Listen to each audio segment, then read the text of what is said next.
dans 48 heures, s'ouvrira le procès qu'on appelle, qui nous a privé de notre leader le 8 avril de l'année dernière.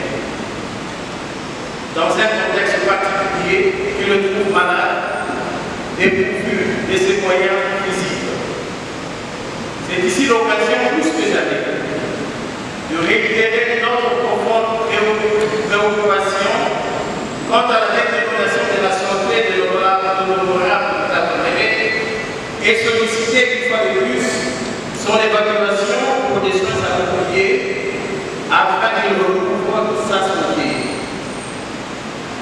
De cette maison de Dieu, unie avec toutes nos fédérations à travers le pays, nous tenons à rappeler à la justice que le monde entier, regardant une fois de plus notre pays, voudrait que seule la vérité soit dite et que la Cour constate l'absence totale d'infraction et que l'honorable Vital soit reconnu non coupable et acquitté. Tosanganaki pona kosenga Nzambe akota likambo oyo ye moko mokonzi na biso alobaki quand na lopoto alobaki lorsque les hommes s'écartent de la justice, Dieu rétablit la vérité coûte que coûte.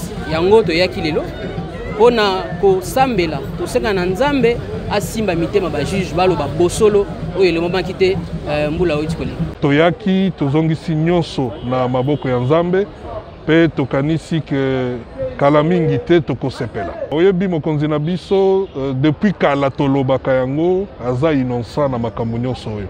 O biso tozosenga na justice que justice soit faite. Donc baloba penza oyo eza solo et puis président na biso la libérer et acquitter tout simplement. Confiance na biso ezali mingi na ba principe na état de droit parce que état de droit ezali kaka condamnation ya ba coupable te ezali pe acquittement ya ba innocent jusqu'à preuve du contraire ba démontrer biso te noir sur blanc que Vital Kamerhe a détourné 57 millions. Jamal andima ikazwaki 57 millions pe bandaku eza na Angola, eza na Tanzanie, eza na Kanchachi 211 maisons déjà presque habitables. Lelo est commis Foulou et commis Zamba par la mauvaise foi de certains Congolais. Donc, na appel awa, tous ceux qui ont juge appel parce qu'Azali juge moko actif. Azali na pouvoir, il y a qu'à réouvrir débat. Azali na pouvoir, il y a qu'à réorganiser ba enquête.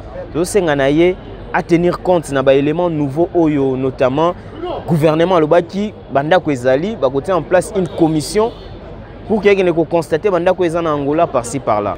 Otosengi pe justice ya mokili ba juge nyonso ba kozala na kati ya procès oyo en appel ba jala na impartialité donc pour que tozana elikia ete mokonzi na biso Vital Kamerhe otoye lelo kosambela awa na cathédrale kotika ye na maboko ya Nzambe po ete Nzamba batela ye pe apesa ye makasi.